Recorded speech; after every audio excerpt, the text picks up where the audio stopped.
আসসালামু আলাইকুম। আজকে আমি আপনাদের একটি ভিন্ন স্বাদের সুজির বরফি করে দেখাবো। প্রথমেই আমি একটি প্যানে 4 টেবিল চামচ ঘি দিয়ে দিব। এর সাথে আমি কাজু বাদাম, কিশমিশ ঘিতে ভেজে নেব। আমার বাদামটা ভাজা হয়ে গেলে আমি প্যানে আরও হাফ কাপ ঘি দিয়ে দিব। সাথে আমি এর সাথে 1 কাপ সুজিটা দিয়ে আস্তে আস্তে ভেজে নেব মিডিয়াম লো আঁচে। এখানে আপনাকে ঘিটা একটু বেশি ব্যবহার করতে হবে। যত বেশি আপনি ঘি দিবেন তত আপনার সুজির বরফিটার স্বাদ আসবে। এটাতে তেল ব্যবহার করলে সেই স্বাদ আপনি পাবেন না। সো আপনাকে ঘিটা একটু বেশি ব্যবহার করতে হবে এই বরফিতে। আমি সুজিটা ততক্ষণ পর্যন্তই নাড়বো যতক্ষণ না সুজিটা আমার পুরো হালকা বাদামি বর্ণ হয়ে যায়। দেখুন আমার সুজিটা হালকা বাদামি হয়ে গেছে। এখন আমি এর সাথে 1 কাপ চিনি অ্যাড করব। চিনিটা দেওয়াতে সুজিটা আরও লালচে হয়ে যাবে। চিনিটা দিয়ে আমি সুজিটা আরও কিছুক্ষণ ভেজে নিব। এর সাথে আমি এখন এলাচের গুঁড়ো দিয়ে দিব।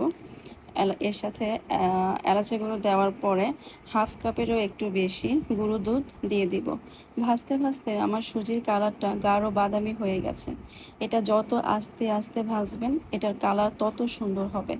এখন আমি 1 কাপ তরল দুধ দিয়ে দিব। এখানে 1 কাপ তরল দুধ দিলেই হবে, এর থেকে বেশি দেওয়ার দরকার নেই। বেশি দিলে সুজিটা আবার একদম নরম হয়ে যাবে। এই দুধটা দিয়ে আস্তে আস্তে আমি সুজির সাথে পুরোটা তরল দুধ মিশিয়ে নিব। দেখুন আমার সুজিটা হয়ে এসেছে, সুজির বরফিটা। এখন আমি এর সাথে আমি আরেকটু ঘি মিক্সড করব। ঘিটা দেওয়ার পরে আরও কিছুক্ষণ মিশিয়ে আমি নিব। আমার বরফিটা হয়ে গেছে। এখন আমি এটাকে একটা প্লেটে ঢেলে নিব। একটা প্লেটে আমি এখন একটু ঘি ব্রাশ করে নিলাম।